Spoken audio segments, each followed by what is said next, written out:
দেখ 13 নম্বর 13 নম্বরে বলেছে যে একটি বর্গাকার ভূমিবিশিষ্ট প্লেটের দৈর্ঘ্য, পিতলের প্লেটের দৈর্ঘ্য x সেমি, বেদ এত বলেছে, প্লেটের ওজন বলেছে এবং 1 ঘন সেমি প্লেটের ওজন এত বলে দিয়েছে। তাহলে x এর মান কত হিসাব করি। তার প্রথমে কি করব, প্লেটের আয়তন বের করব। হ্যাঁ, মানে পিতলের প্লেটের আয়তন, প্লেটের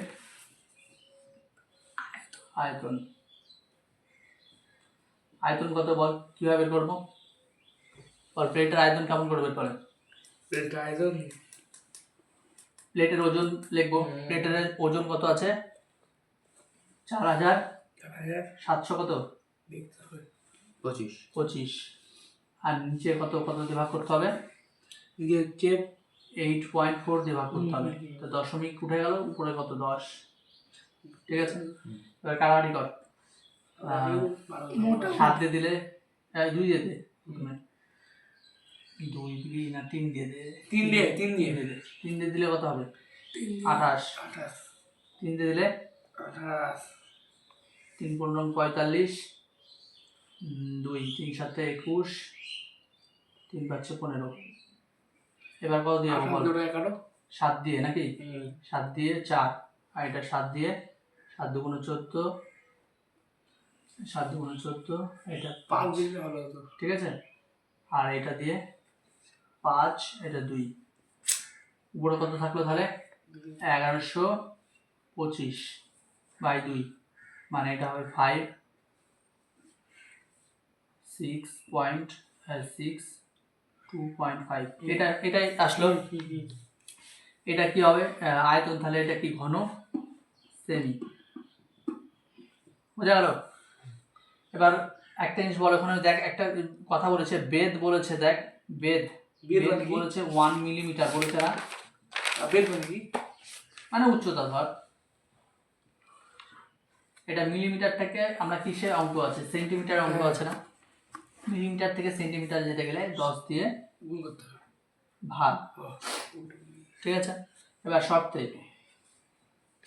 বল, প্লেটের আয়তনের সূত্র কি? দৈর্ঘ্য গুণ, মানে প্লেটটা কিরকম আয়তঘন, প্লেটের আয়তন দৈর্ঘ্য গুণ প্রস্থ গুণ উচ্চতা। এবার বলেছে দেখ প্লেটটা যেটা ছিল সেই প্লেটের এই বর্গ ভূমিটা কি বলতো? বর্গক্ষেত্র দেখতে। এই ভূমিটা কি? বর্গক্ষেত্র দেখতে। তার জন্য কি হবে? ভূমিটা যখন বর্গক্ষেত্র হবে তার মানে কি দৈর্ঘ্য প্রস্থ একই হবে। তার দৈর্ঘ্য প্রস্থ x * x হবে। ঠিক আছে, ইনটু উচ্চতা কত? 1 মিলিমিটার, মানে 1/10। আর এটা সমান কত আয়তন? এই যে এটাও লিখতে পারিস, সেটাও লিখতে পারিস। ঠিক আছে, আমি এটা লিখছি উপরেরটা 1125/2। ঠিক আছে, গুণ করলে কত হবে? x²। আর 10টা দিকে ভাগ আছে, এটা ওইদিকে নিয়ে চলে যাবো।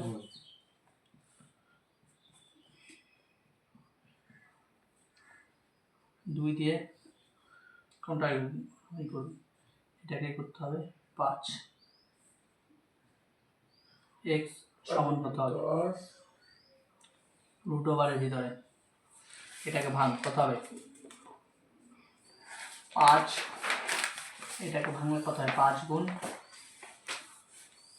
5 গুণ 3, 5 গুণ 3 ইন্টু 5। দেখবি এটা করে দেখবি নাকি আমি করে দেখাবো? বল, করে দেখো এসে বুঝে।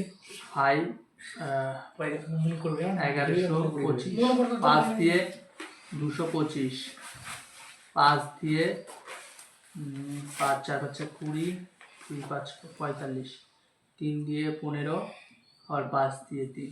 দেখ এটাই গুণ করে এই যে এটা লিখেছি, আর তার সাথে একটা 5 ছিল। ঠিক আছে, এটা x² আছে, আর স্কোয়ার না, স্কোয়ার উঠে গিয়ে √, হয়ে গেছে। আর √, উঠে গেলে একটা জিনিস দেখবি ভালো করে, যে দুটো 5 থেকে একটা 5, দুটো 3 থেকে একটা 3, আবার দুটো 5 থেকে একটা 5। তাহলে কত হলো x এর মান? 5 5 25, 25 25 3 5 3 25 75। এত সেমি, এখানে সেমি লিখতে হয় না, পরে লিখবি এখানে। অতএব x সমান 75 সেমি। বোঝা গেল?